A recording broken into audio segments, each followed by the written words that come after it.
How's it going, everyone? Today we're going to look at Netflix's Q2 2025 earnings as well as the valuation of this company. It's trading a little bit in after hours trading. We're going to take a look at those financials and understand why the stock is trading a little bit lower. But first things first, we got a double beat in earnings per share and in revenue. We had earnings per share of $7.19 versus estimate of $7.08. They beat revenue expectations. They had $11.08 billion in revenue versus $11.07 billion in expectations. So really good beat on earnings. They had a very strong earnings report, as we're going to take a look here in a moment. So revenue growth was pretty solid, 15.9% revenue growth year over year. They had over $11 billion in revenue for Q2 2025. Compare that to Q1 of 2025, which was $10.5 billion in revenue. So very strong growth in revenue.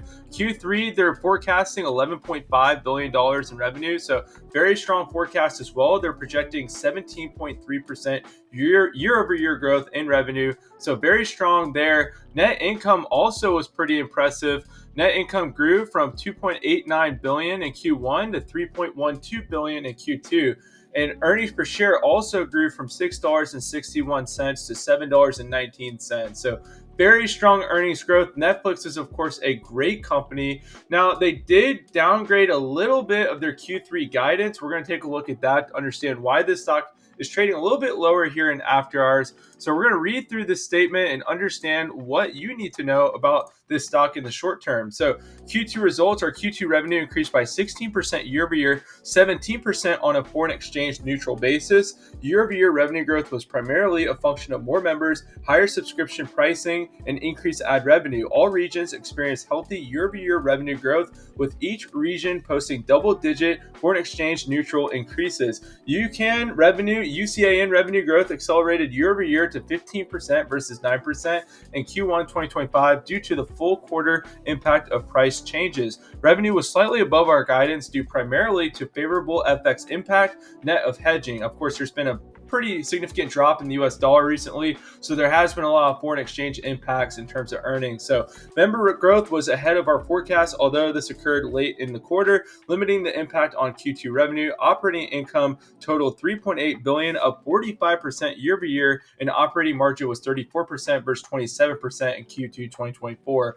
Both operating income and operating margin were slightly ahead of our forecast, given the revenue upside in the quarter and timing of expense spending. So they're saying here they had very good revenue growth and that these metrics did beat expectations, so that's very good. Diluted earnings per share amounted to $7.19 versus $4.88 last year, plus 47% year over year. So that is significant growth in earnings per share. This company has become a lot more profitable than last year. Now, this is where the stock is trading a little bit lower. In Q3 2025, we expect growth of 17% on both a reported and foreign exchange neutral basis, driven by growth in members, pricing, and advertising revenue.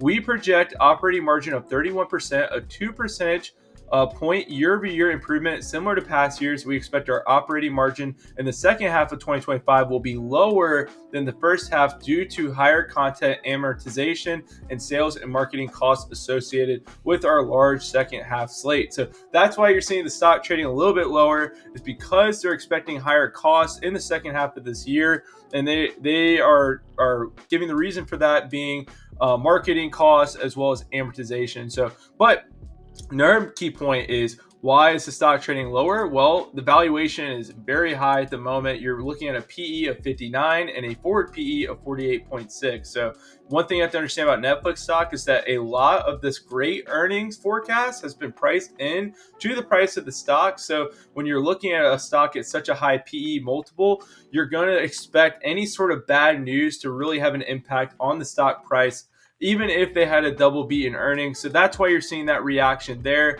However, the fundamentals of this company are still extremely strong, and it has a lot of growth in front of it. So understand that in the short term, maybe you could afford to get Netflix at a little bit of a lower price if it sells off more from where it is currently. Of course, we're pretty darn close to all-time highs.